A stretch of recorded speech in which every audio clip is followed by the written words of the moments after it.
Student, आज हम पढ़ने वाले हैं एडुटोरिया के mock test number 7। Mock test number 7 के बारे में पढ़ेंगे। इसके पहले दोस्तों आपको बता दें कि 1 से लेकर 6 तक की मॉक टेस्ट हमने डाल दिया इस चैनल पे, प्लेलिस्ट है, वहाँ पे जाकर आप देख सकते हो। जो भी दोस्त चैनल पे नए हैं जाकर आप बिल्कुल देखना। अगर आपको लगे सर समय लग जाएगा तो 1.5x में करना वीडियो को और जल्दी से देख लेना, ठीक है। आज का जो हमारा मॉक टेस्ट है इसमें क्या है सर, तो साइंस के मैक्सिमम क्वेश्चन क्या है, सब साइंस के रिलेटेड है। और हम जानते हैं कि बीपीएससी में हमारा कितना क्वेश्चन आता है, साइंस से लगभग 30 क्वेश्चन आते हैं, फिजिक्स, केमिस्ट्री और बायोलॉजी से। तो हमारे लिए ये इम्पोर्टेंट हो जाता है। और जो हम सब्जेक्ट को देखते हैं उसके नेचर और इसके नेचर में पूरा फ़र्क होता है, हर सब्जेक्ट का अलग अलग नेचर होता है। तो इसी के वजह से हम क्या किए हैं कि इसमें सिर्फ और सिर्फ 50 क्वेश्चन करेंगे। ऐसे करके हम 3 लेक्चर में कंप्लीट करेंगे। इसका रीज़न ये है कि जो साइंस के, जो आर्ट्स के बच्चे होते हैं और कॉमर्स के, उनको क्या होता है, साइंस थोड़ा सा दिक्कत कर सकता है। इसके वजह से थोड़ा सा विस्तार से समझेंगे। जैसा क्वेश्चन है ऐसा क्वेश्चन आए, ये बिल्कुल ज़रूरी नहीं है क्वेश्चन, लेकिन जब हम इसको विस्तार से पढ़ेंगे तो क्वेश्चन उसके आसपास से आएंगे और आप एलिमिनेशन मेथड करके अपना कर क्या कर सकते हो, आंसर तक पहुंच सकते हो, ठीक है। तो चलिए अपने क्वेश्चन की तरफ बढ़ते हैं। इससे पहले दोस्तों एक और बात बता दें, पीडीएफ कहाँ मिलेगा, तो डिस्क्रिप्शन बॉक्स में टेलीग्राम आईडी भी आपको दे देंगे, वहाँ से पीडीएफ आप ले सकते हो।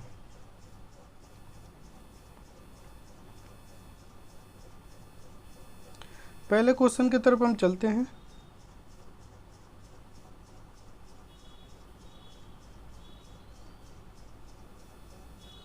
देखिए पहला क्वेश्चन क्या है, जंतु विज्ञान का जनक माना जाता है। जंतु विज्ञान का जनक किसको मानते हैं, तो हम अरस्तु को मानते हैं। कौन है, फादर ऑफ जूलॉजी कौन है, अरस्तु।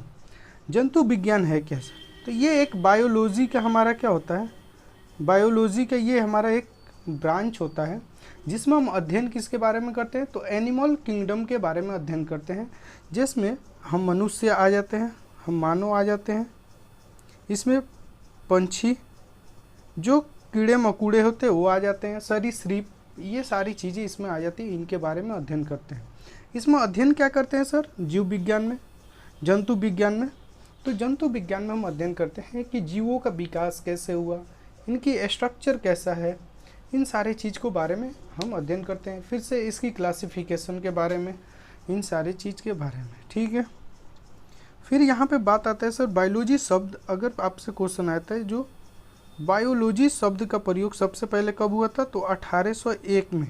सर किसने किया था, लेमार्क ने किया था, ट्रेविरेंसन ने किया था, ठीक है। सेकंड क्वेश्चन देखिए,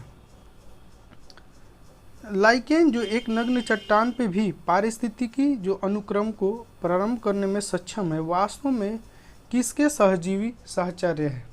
मतलब जो लाइकेन है ये किनके मिलने से बना है। और जो लाइकेन होता है ना कि एकदम वीराना, वहाँ पे कुछ भी नहीं है, वहाँ भी ये उग सकता है, ठीक है। तो ये किनके सहजीवी होता है, सिम्बायोटिक होता है। तो ये शैवाल और कवक का सिम्बायोटिक होता है, सहजीवी होता है। जो लाइकेन होता है, लाइकेन का मुख्य भाग क्या होता है, कवक होता है। लाइकेन का मुख्य भाग क्या होता है, कवक होता है सर, ठीक है, कवक होता है। कवक क्या करता है कि शैवाल को सुरक्षा देता है और मिट्टी से क्या करता है, खनिज, ये सब पानी वानी क्या करता है, जल और खनिज, जल, ये सब शैवाल को पहुंचा देता है, उसको दे देता है। और शैवाल क्या करता है, बोलता है ठीक है तुम मुझे सुरक्षा दे रहे हो तो मैं तुम्हें खाना बनाकर दूंगा। तो ये प्रकाश संश्लेषण करके और खाना बनाकर कवक को खिलाता है, ठीक है। तो राइट ऑप्शन क्या होगा हमारा, सी। थर्ड नंबर क्वेश्चन देखिए, सूची 1 को दूसरे से क्या करना है, हमें मिलाना है। तो पहले में क्या है, वर्ग जगत, मतलब किस जगत से कौन से जंतु है, कौन से जंतु किस वर्ग से हैं, इस चीज़ के बारे में। तो एनेलिडा ये कहाँ से है, तो ये केचुआ जोंक जो है एनेलिडा वर्ग से आते हैं, ठीक है। तो हम ऑप्शन की तरफ सीधे चलेंगे। क्यों सर, तो हमें एलिमिनेशन मेथड बहुत ज़रूरी होता है, एलिमिनेशन मेथड हमें अपनाना होता है ताकि एग्ज़ाम में कम समय में ज़्यादा क्वेश्चन भी हो। ऐसा 4-5 ऐसे क्वेश्चन आते हैं आपके लिए जो एलिमिनेशन मेथड से बन जाएंगे और आपको पता भी नहीं होगा, उसमें से सिर्फ एक पता हो, दो पता हो, उससे आप करके आ जाओगे। ठीक है, तो देखिए एक है, दूसरा ढूंढेंगे। तो देखो इसमें है क्या, नहीं, इसमें है क्या, नहीं, इसमें है क्या, एक है, दो, नहीं, सिर्फ हमारा ए है, राइट ऑप्शन हो जाएगा हमारा ए। देखिए इसको बोलते हैं स्मार्ट ट्रिक और इसको एलिमिनेशन मेथड बोलते हैं। ठीक है, चलो क्वेश्चन नंबर 4 देखिए, इसमें से कौन सा सत्य नहीं है, मतलब इसमें गलत ढूंढना है हमें। जीवाणु की खोज 1683 में युवान विस्की द्वारा किया गया था, तो यही गलत है हमारा। लुवेन हक ने किया था, किसने किया था, लुवेन हक ने किया था। कब किया था, 1676 में लुवेन हक द्वारा किया गया था। राइट ऑप्शन क्या हो जाएगा हमारा ए। 5 नंबर क्वेश्चन देखिए, एसर्शन दिया है, कथन दिया है कि प्रोकैरियोटिक कोशिका में झिल्ली से बना हुआ स्पष्ट केंद्रक अनुपस्थित होता है। यहाँ पे देखिए कैसे क्वेश्चन की ये लोग घुमाते हैं, पूरी तरीके से अच्छे से क्वेश्चन लिखा है लेकिन अनुपस्थित लिख दिया है। ठीक है, तो अनुपस्थित होते हैं तो बिल्कुल क्या होगा हमारा सही है। जो प्रोकैरियोटिक में हमारा केंद्रक क्या होता है, अनुपस्थित, अब्सेंट होता है, नहीं होता है। ठीक है, इसका कारण ये होता है कि जो डीएनए होता है ना, ये साइटोप्लाज्मा में मुक्त रूप में पाया जाता है।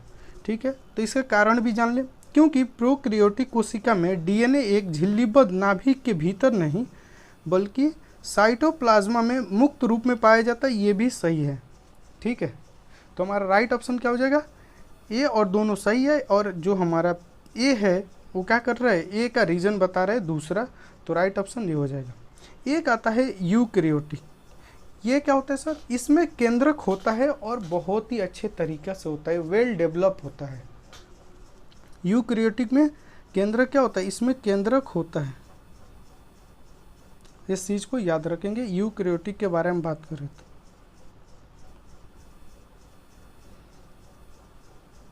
सिक्स नंबर क्वेश्चन देखिए, निम्नलिखित में से कौन तना का रूपांतरण है, मतलब तना का रूपांतरण है, तो हमारा आलू है तना का रूपांतरण।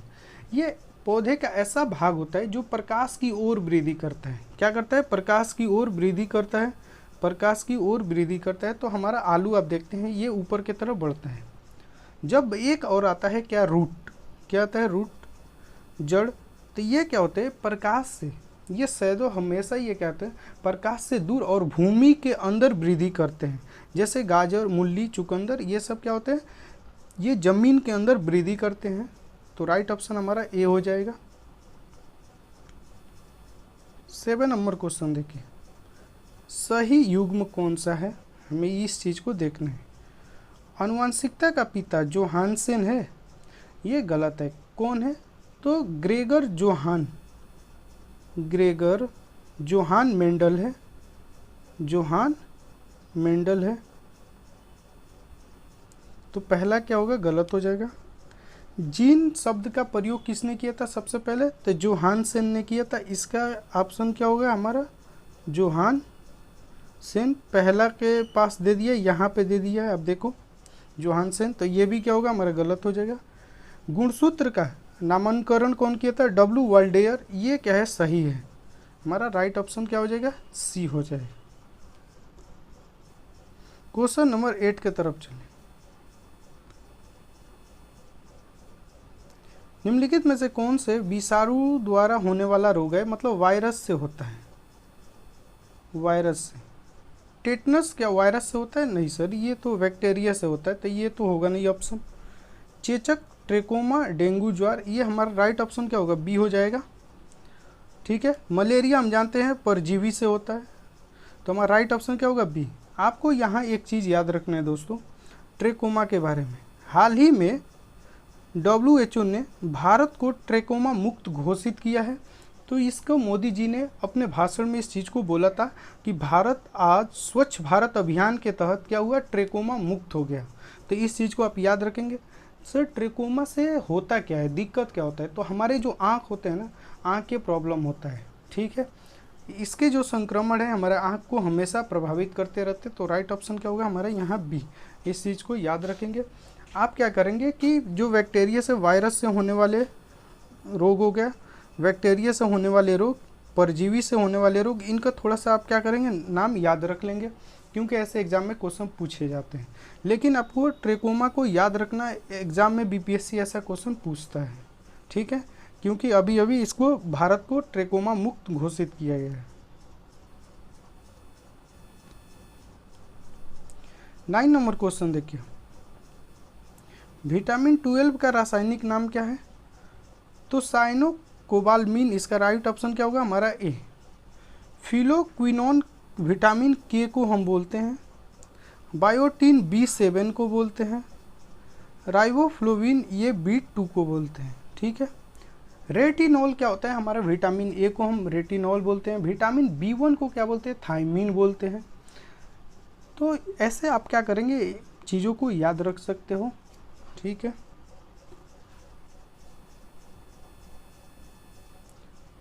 दस नंबर क्वेश्चन देखो, हॉर्टिकल्चर में किसके अध्ययन करते हैं? तो उद्यान विज्ञान के बारे में। इसमें देखो औषधि जो पौधे हो गए उसके बारे में हम अध्ययन करते हैं, जो सजावटी पौधे हो गए हमारे लिए, जो उनके बारे में, फूल सब्जी, इन सभी चीज़ों के बारे में जो अध्ययन करते हैं उसको हॉर्टिकल्चर बोलते हैं। अब इसके अंतर्गत बहुत सारे ब्रांच आते हैं, ठीक है। तो चलो, तो इसका हम ऑप्शन की तरफ जाएंगे, पहला के दूसरा देखेंगे। पहले में दूसरा देखो, इसमें है क्या नहीं, इसमें है क्या नहीं, इसमें है क्या नहीं, तो हम राइट ऑप्शन यहीं से बी हो गया। आपको 2 क्वेश्चन दिखाएं, कैसे हो गया कि आपको अगर एक क्वेश्चन पता है तो आपका आंसर हो जाएगा। एपी कल्चर क्या है सर? एपी कल्चर में हम किसको देखते हैं? मधुमक्खी को। पीसी कल्चर में मत्स्य पालन को, ठीक है। फ्लोरिकल्चर में फूलों की खेती के बारे में अध्ययन करते हैं। देखिए, एलिमिनेशन मेथड आपको अपनाना बहुत ज़रूरी है। ऐसे 5-4 क्वेश्चन आप बिना, आपको एक का 2 ऑप्शन भी पता है ना, तो आप करके आ जाओगे।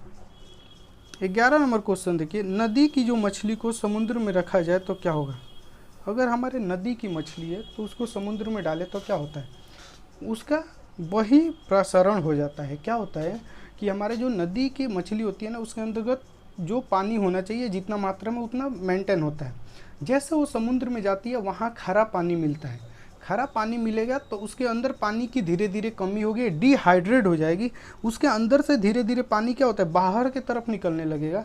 जब पानी बाहर की तरफ निकलेगा, डिहाइड्रेट होगी, निर्जलीकरण होगा, तो उसकी मृत्यु हो जाती है। तो राइट ऑप्शन क्या होगा हमारा सी। अब ठीक इसका उल्टा क्या होता है, अंतः प्रसारण, कि अगर हम समुद्र से मछली को लाते हैं, अपने नदी में डाल देते हैं, समुद्र से अगर लाएं और नदी में हम डाल दिए, तो यहाँ क्या होगा कि उस मछली के अंदर कम पानी होता था, क्योंकि वो बहुत ज़्यादा सांद्रता होता है ना, खारा होता है पानी, सैलिनिटी होता है, नमक होता है। जब उसको इधर लाएंगे तो उसके अंदर ज़्यादा मात्रा में पानी घुसने लगेगा, अंतः प्रसारण, मतलब उसके अंदर बहुत ज़्यादा पानी जाएगा, तो पानी ज़्यादा होने की वजह से वो मछली मर जाती है। इस चीज़ को आप याद रखेंगे। 12 नंबर क्वेश्चन देखिए, निम्नलिखित में से कौन सा झिल्ली रहित कोशिकांग है? उसमें झिल्ली नहीं होता है। तो राइबोसोम और तर्काय में क्या होता है, इसमें झिल्ली नहीं होता है। तो राइट ऑप्शन क्या होगा, एक से अधिक। लौक में देखो डबल झिल्ली होता है, ठीक है, डबल झिल्ली लौक में होता है, इसको याद रखेंगे आप। देखो लौक हो गया, माइटोकॉन्ड्रिया में भी क्या होता है, डबल झिल्ली होते हैं, माइटोकॉन्ड्रिया में भी डबल झिल्ली होते हैं। लेकिन एकल झिल्ली किस में होता है सर?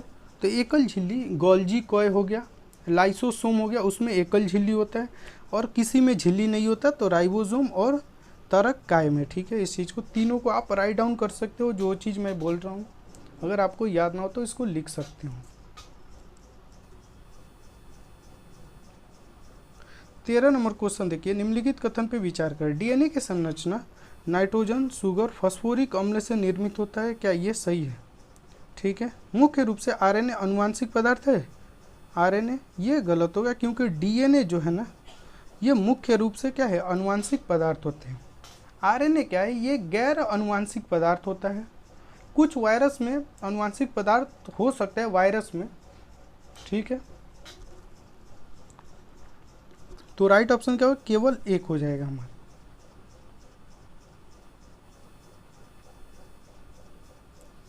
कोशिका झिल्ली किससे बनी होती है? कोशिका जो होता है सेल मेम्ब्रेन किससे बना होता है?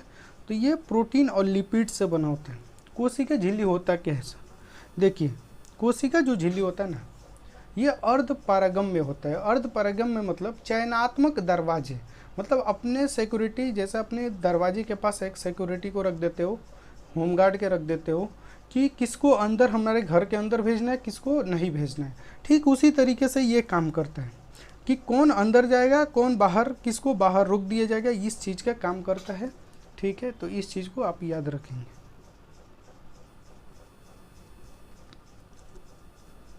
देखो, मानव शरीर में उपस्थित निम्नलिखित कोशिकाओं में किसमें माइटोकॉन्ड्रिया नहीं पाया जाता है? माइटोकॉन्ड्रिया नहीं पाया जाता है किसमें? तो ये रेड ब्लड सेल में। राइट ऑप्शन क्या होगा? आरबीसी में नहीं बना पाया जाता है। ठीक है, हमारा राइट ऑप्शन सी हो जाएगा। देखिए,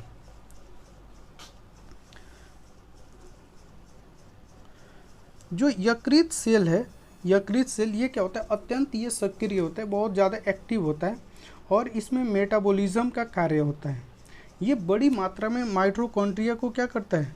इसमें बड़ी मात्रा में माइटोकॉन्ड्रिया पाया जाता है। ये तो हो गया। उसी तरीके से जो है डब्ल्यूबीसी, ये क्या करता है? लड़ने के लिए, रोगी से, मतलब जो रोग से लड़ने के लिए काम करता है। तो इसमें भी माइटोकॉन्ड्रिया पाया जाता है। किस में नहीं पाया जाता है? तो आरबीसी में नहीं पाया जाता है। इसका रीज़न क्या है सर? आरबीसी में इसीलिए नहीं पाया जाता है क्योंकि हीमोग्लोबिन को लेकर ऑक्सीजन का परिवहन कर सके, ये लचीला हो। इसके कारण इसमें क्या होता है कि हमारा माइटोकॉन्ड्रिया नहीं पाया जाता है।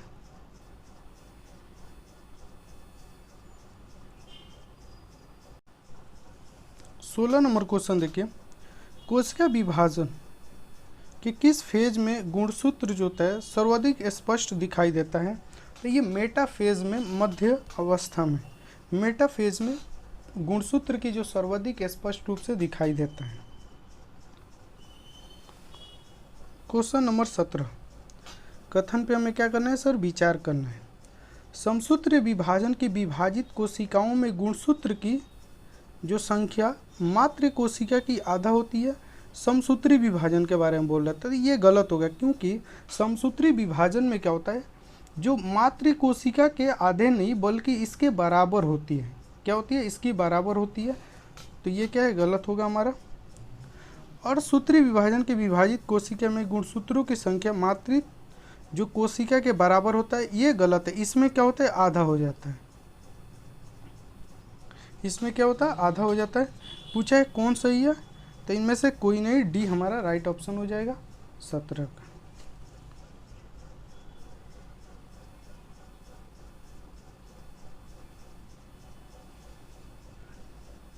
अठारह नंबर क्वेश्चन देखिए, त्वचा संबंधित निम्नलिखित कथन पे क्या करना है? हमें विचार करना है। क्वेश्चन देखिए, त्वचा संबंधित निम्नलिखित कथन पे क्या करना है? हमें विचार करना है। एपिडर्मिस जीवित कोशिका से बनता है। एपिडर्मिस जीवित कोशिका से बनता है, ये गलत है क्योंकि एपिडर्मिस जो होता है ना, हमारा क्या होता है? ये बाह्यतम, आउटर मोस्ट लेयर होता है, जिसमें क्या होता है कि हमारा जो ब्लड वेसल नहीं पाया जाता है। ठीक है, इस चीज़ को याद रखेंगे। और ये हमें क्या करता है? हमें संरक्षण करता है। किससे? रोगजनक से ये हमें संरक्षण करता है। तो ये हमारा गलत हो जाएगा। डर्मिस मृत कोशिका से बना है, ये हमारा ये भी गलत हो जाएगा। तो हमारा क्या ऑप्शन होगा? इसमें से कौन सही है? तो डी, ना एक ना दो, दोनों में कोई सही नहीं है। पौधों में फ्लोएम मुख्यतः उत्तरदायी है। फ्लोएम का काम क्या है पौधों में? तो जो खाना बन जाता है उसको पेड़ के अन्य भागों में पहुंचाना। तो राइट ऑप्शन क्या हो जाएगा हमारे? ठीक है, जल का पहुंचाने का काम किसको होता है? तो ये जाइलम का काम होता है। ठीक है, जाइलम के काम होता है। इस चीज़ को आप याद रखेंगे। राइट ऑप्शन क्या होगा हमारा? ए। 20 नंबर क्वेश्चन देखिए, कौन सा इसमें सत्य है? एरियोलर जो है अस्थियों को जोड़ता है, ये क्या है? हमारा गलत है क्योंकि ये हमें किसको जोड़ता है? त्वचा को मांसपेशियों से जोड़ता है। किसको? त्वचा को मांसपेशियों से जोड़ता है, ये हमारा गलत है। सत्य हमें ढूंढना है, सही कौन है? कंड्रा टेंडोन जो है मांसपेशियों को अस्थियों से जोड़ता है, यह हमारा क्या होगा? राइट ऑप्शन हो जाएगा। ये मांसपेशियों से जोड़ता है, तो हमारा बी राइट ऑप्शन हो जाए। अगर बात करें यहाँ पे लिगामेंट क्या करता है, तो देखो दो हड्डियों को जोड़ता है, वो भी कहाँ, जहाँ पे ज्वाइंट होता है ना वहाँ पे।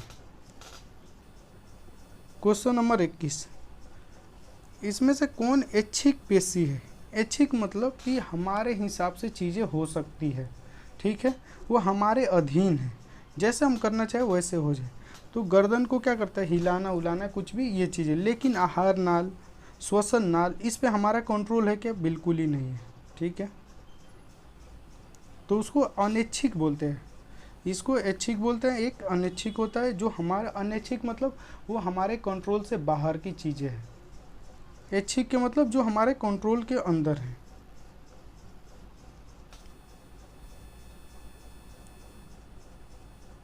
क्वेश्चन नंबर 22 देखिए, इसमें से क्या करना है हमें, कौन सही है? तो लाल जो आरबीसी का निर्माण प्लीहा में होती है, ये गलत है, प्लीहा में नहीं होती, ये होती कहाँ है सर? तो ये होती है हमारा रेड जो ब्लड प्लाज्मा में होती है, ठीक है।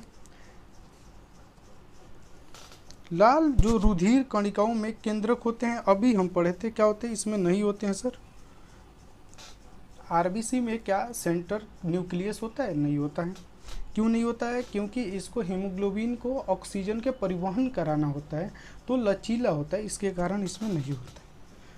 लाल रुधिर कणिकाएं उभय अवतल आकार के होता है, ये सही है। ये कैसे होते हैं? ऐसे साइड में क्या होता है, किनारे पे मोटे होते हैं और बीच में क्या होते हैं, पतले होते हैं। तो राइट ऑप्शन हमारा सी हो जाएगा।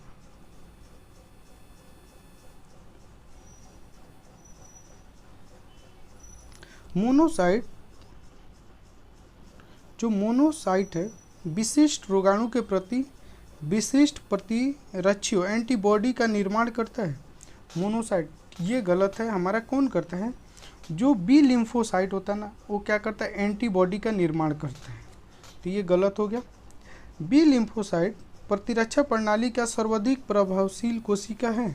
देखो बी लिम्फोसाइट तो एंटीबॉडी क्या करता है, एंटीबॉडी बनाता है, लेकिन ये सबसे सर्वाधिक प्रभावशील है। ये अगर हम वैज्ञानिक दृष्टिकोण से देखें तो ऐसा नहीं है, ठीक है, ये भी हमारा क्या होगा, गलत हो जाएगा। टी लिम्फोसाइट का मुख्य कार्य प्रतिरक्षा एंटीबॉडी का निर्माण करना होता है। ये खुद ही का क्या करता है, एंटीबॉडी नहीं बनाता है। रुधिर जो प्लेटलेट्स का मुख्य कार्य शरीर के कट जाने पर रक्त स्राव को क्या करता है, रोकता है। सिर्फ और सिर्फ हमारा 4 आंसर होगा, राइट ऑप्शन होगा सी।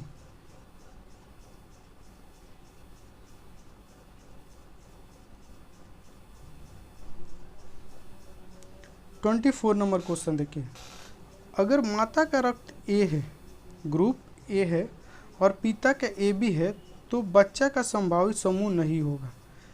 जैसे ये माता का होगा, ये पिता के होगा। तो अगर एक बार ए मिल गया, एक बार ए बी मिल गया, एक बार सिर्फ ये बी और इधर से आई 0 मिल जाता है अगर, तो क्या होगा, तो एक ए बन सकता है बी और ए बी, लेकिन ओ बनने की संभावनाएं नहीं है। तो राइट ऑप्शन क्या होगा हमारा डी। मनुष्य के 25 नंबर क्वेश्चन देखिए, मनुष्य के रुधिर वर्ग या AOB सिस्टम में अप्रभावी जीन है। अप्रभावी जीन कौन सा है? तो ए जो होता है I0 जो होता है, ये अप्रभावी जीन होता है।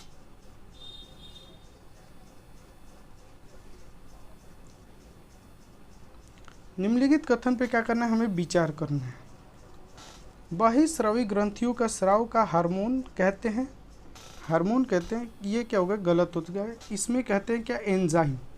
क्या बोलते हैं हम, एंजाइम बोलते हैं।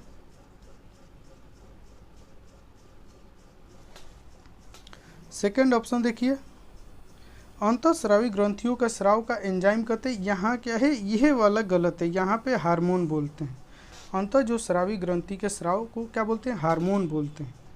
बाह्यस्रावी जो ग्रंथियों के नालिका विहीन ग्रंथि है, तो ये भी गलत है, नालिका युक्त ग्रंथि होती है, ठीक है। तो हमारा राइट ऑप्शन क्या होगा, कितने सही है, तो कोई सही नहीं है। राइट ऑप्शन क्या होगा हमारा डी। 27 नंबर क्वेश्चन देखिए, निम्नलिखित में से कौन पीयूष ग्रंथि के संबंध में सही है? पीयूष ग्रंथि के संबंध में सही है, अंतःस्रावी ग्रंथि है, ये सही है, अंतःस्रावी ग्रंथि है। मानव शरीर के सबसे बड़ी ग्रंथि है, ये क्या है, गलत है, ये सबसे छोटी ग्रंथि होती है, इसे मास्टर ग्रंथि भी कहते हैं, ये भी सही है। तो हमारा ए और बी, तो एक से अधिक, डी राइट ऑप्शन हो जाएगा हमारा। क्या ऑप्शन होगा? डी राइट ऑप्शन होगा, क्योंकि हमारा ए और सी दोनों सही है। निम्नलिखित में कौन आपातकालीन हार्मोन है? आपातकालीन हार्मोन एड्रीनेलिन जो होता है आपातकालीन हार्मोन होता है। इसको बोलते हैं लड़ो और उड़ो, जिसे फाइट और फ्लाइट बोलते हैं। जब हमारा ब्लड प्रेशर कम होता है तो इसको दिया जाता है, जिससे हमारे ब्लड प्रेशर क्या होता है? कंट्रोल हो जाता है इस चीज़ के। तो राइट ऑप्शन क्या होगा हमारा? बी। 29 नंबर क्वेश्चन देखिए, निम्नलिखित कथन पे क्या करना है? हमें विचार करना है। यकृत जो है मानव शरीर की दूसरी सबसे बड़ी ग्रंथि है, ये क्या है? हमारा गलत है। ये सबसे बड़ी ग्रंथि यही है, यकृत। पित्ताशय के द्वारा पित्त रस का स्राव होता है। पित्त रस का स्राव किसके द्वारा होता है? तो पित्त रस का जो स्राव होता है यकृत के द्वारा ही होता है। किसके द्वारा होता है? लेकिन अगर भंडार के बारे में बात करें तो भंडार कौन करता है? पित्ताशय करता है। ठीक है, तो दोनों हमारा गलत हो गया। कितने सही है? तो दोनों में से कोई सही नहीं है, डी राइट ऑप्शन हो जाएगा।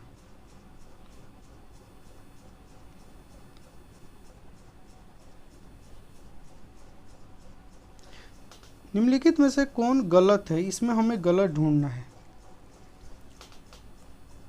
देखो, ग्लाइकोजेनेसिस जो है प्रक्रिया में ग्लूकोज के ग्लाइकोजेन में परिवर्तित किया जाता है, तो ये हमारा सही है। यकृत कार्बोहाइड्रेट उपापचय में अंतर्गत ग्लाइकोजेन का निर्माण का संचय करता है, तो ये भी हमारा क्या है? सही है। शरीर के अवयव में प्रोटीन विघटन के फलस्वरूप जल, CO2 और अन्य नाइट्रोजन पदार्थ जैसे अमोनिया, यूरिया और यूरिक अम्ल आदि उत्पन्न होते हैं, तो ये भी हमारा सही है। तो गलत कौन है? तो इसमें से कोई नहीं। राइट ऑप्शन क्या होगा हमारा? डी।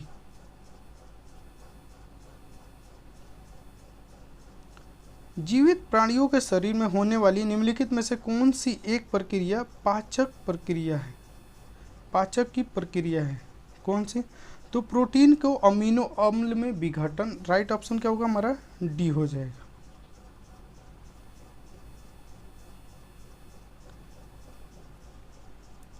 क्वेश्चन नंबर 32, निम्नलिखित में कौन सी छोटी आंत में शामिल है?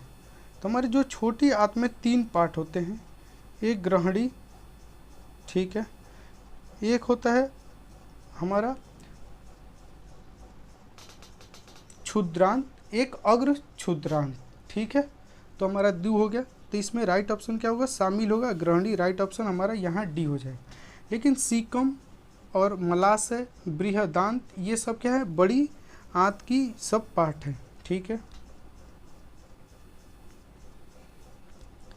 33 नंबर क्वेश्चन देखिए, निम्नलिखित कथन पे विचार करें, सत्य कथन का चयन करें, सही कौन सा है? इसमें हमें इस चीज़ को देखना है।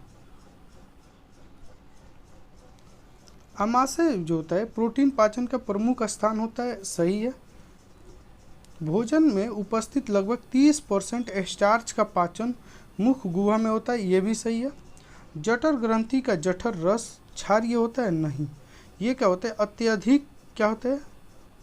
अम्लीय होता है। ठीक है, तो हमारा ये गलत होगा। तो 1 और 2 राइट ऑप्शन हमारा ए हो जाए। निम्नलिखित में से कौन सा क्या है? सही है।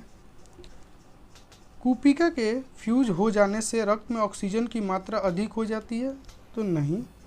ठीक है, कूपिका की संख्या अधिक होने से इसकी सतही क्षेत्रफल कम हो जाता है, ये भी क्या है? ये भी गलत है। कूपिका गैसों के विनियमन के लिए आवश्यक सतही क्षेत्रफल प्रदान करता है, ये हमारा राइट ऑप्शन है, सी। अग्न्याशय रस में कौन सा एंजाइम होता है? तो अग्न्याशय रस में हमारा कौन सा एंजाइम होता है? तो एमाइलेज और लाइपेज, इस तरीके के जो हमारे एंजाइम पाए जाते हैं। लार में कौन से पाए जाते हैं? Ptyalin, maltase. जठर रस में पेप्सिन, रेनिन, इस तरीके के हमारे पाए जाते हैं, तो आप याद रख सकते हो। प्रकाश संश्लेषण के दौरान प्रकाशीय अभिक्रिया कहाँ से होता है? तो ग्रेन है, ग्रेना जो है ना, पत्ती में जो क्लोरोफिल होता है, क्लोरोफिल का एक भाग होता है, इसके द्वारा प्रकाशीय अभिक्रिया होता है, लाइट वाला जो हमारा।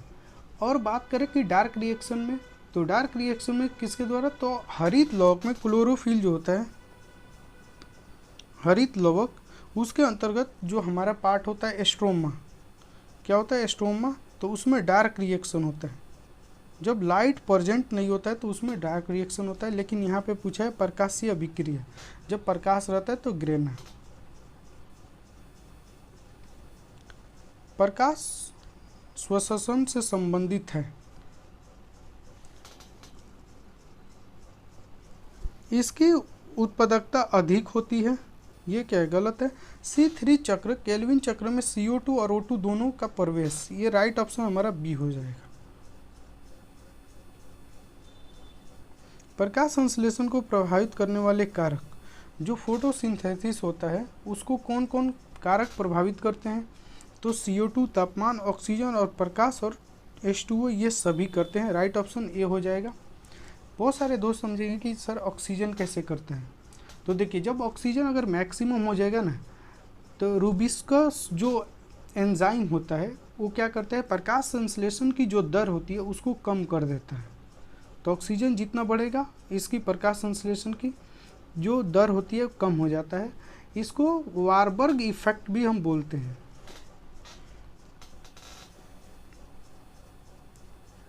39 नंबर देखिए, शीत अवस्था में भंडारित फल अधिक समय तक चलते हैं क्योंकि, देखो ठंडे में हम क्या करते हैं, कोल्ड स्टोर में अगर कोई चीज़ को रखते हैं तो बहुत लंबे समय तक चलते हैं। इसका कारण ये होता है उसकी जो श्वसन की दर होती है तो वो घट जाती है। जब वो उसका रिस्पायरेशन की जो दर होती है घटेगा तो उसका ऊर्जा क्या होगा, कम खर्च होगा। जब कम खर्च होगा तो लंबे समय तक रहेगा। तो राइट ऑप्शन क्या हो जाएगा हमारा डी।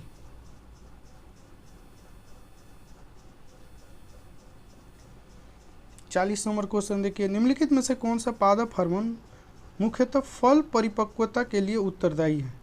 हम जो फल को पकाते हैं तो कौन सा, तो एथिलीन C2H4 को डाल देते हैं, इससे क्या होता है फल पक जाता है।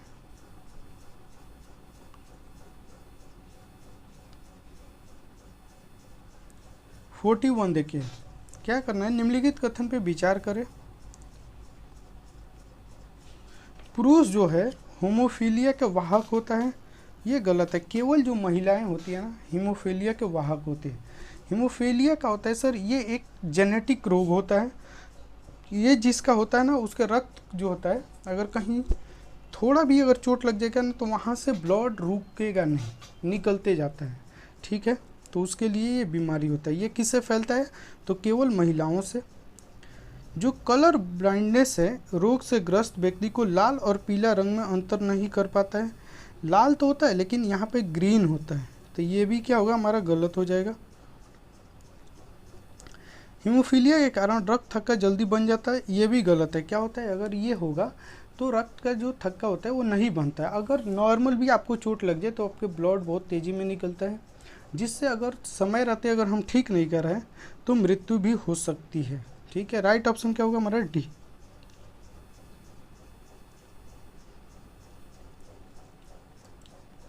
देखिए 42 कौन सा इसमें सही है, हमें ये देखना है। कंठ द्वार से आगे की ओर एक चपटी रचना पाई जाती है जिसे एपिगोलोटिस कहते हैं, तो ये क्या है, सही है। ग्रासनली और आमाशय के बीच एक वल्व एस्फिंक्टर पाया जाता है जो भोजन को वापस ग्रासनली में जाने से क्या करता है, रोकता है, ये भी सही है। ग्रासनली में किसी भी प्रकार का पाचन नहीं होता है, तो क्या होता है, किसी प्रकार का इसमें पाचन नहीं होता, ये भी हमारा क्या है, सही है। तो राइट ऑप्शन क्या होगा, एक से अधिक, राइट ऑप्शन हमारा डी हो जाएगा।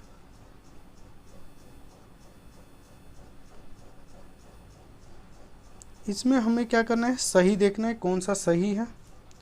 वायु श्वसन मतलब एरोबिक जो हमारा रिस्पायरेशन होता है उसमें केवल माइटोकॉन्ड्रिया की भूमिका होता है, ये ऐसा नहीं है, गलत है, ठीक है। एन एरोबिक मतलब अवायवीय श्वसन में केवल कोशिका द्रव्य साइटोप्लाज्मा की भूमिका होती है, ये सही है कि जो हमारा एन एरोबिक होता है ना उसमें केवल और केवल साइटोप्लाज्मा की आवश्यकता होती है, उसमें भूमिका होती है। 44 देखिए, इस कथन पे हमें क्या करना है, विचार। ग्लाइकोलिसिस की प्रक्रिया कोशिका द्रव्य में होता है, ये क्या है हमारा सही है। क्रेब्स चक्र की सभी प्रक्रिया ऑक्सीजन की उपस्थिति में माइटोकॉन्ड्रिया में होता है, ये भी सही है। हमें पूछा क्या है सर कि असत्य कथन कौन सा है, तो हमारा डी हो जाएगा, कोई नहीं, इनमें से कोई असत्य नहीं है, डी राइट ऑप्शन हो जाएगा, दोनों सही है। श्वसन की प्रक्रिया के दौरान ऑक्सीजन की उपस्थिति में खाद्य पदार्थ के ऑक्सीकरण होने पर निर्माण नहीं होता है। क्या निर्माण नहीं होता, O2 निर्माण नहीं होता है।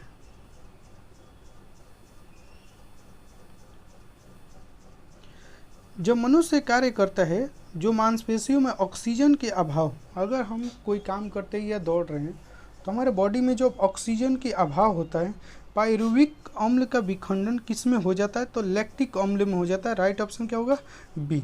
जब हम जिम करते हैं या दौड़ते हैं तो उस समय हमारे अंदर जब ऑक्सीजन की कमी होता है तो किस में विखंडित हो जाते हैं, तो लैक्टिक अम्ल में। 47 देखिए, निम्न में से कौन सा सही है।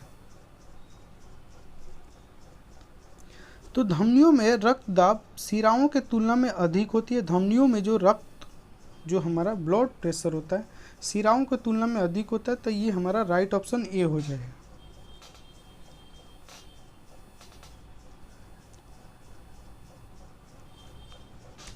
फोर्टी 48 नंबर क्वेश्चन देखिए, निम्नलिखित कथन पे विचार करें। हृदय एक दोहरी झिल्ली से घिरा रहता है जिसे पेरिकार्डियम कहते हैं। तो ये क्या होगा हमारा, पेरिकार्डियम कहते हैं, ये क्या होगा हमारा सही होगा। रुधिर परिसंचरण की खोज लुवेनहॉक द्वारा किया गया था, ये क्या है हमारा गलत है। इसको खोज किसने किया था, विलियम हार्वे ने किया था। किसने, विलियम हार्वे ने किया था, तो हमारा दूसरा गलत है। हृदय की धड़कने पर नियंत्रण के लिए पोटेशियम आवश्यक होता है, ये भी सही है। तो राइट ऑप्शन क्या होगा, 1 और 3 सी।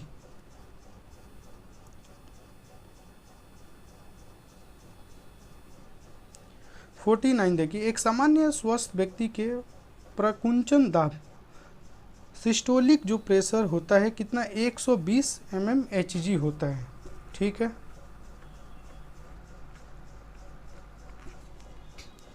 पचास नंबर क्वेश्चन देखिए,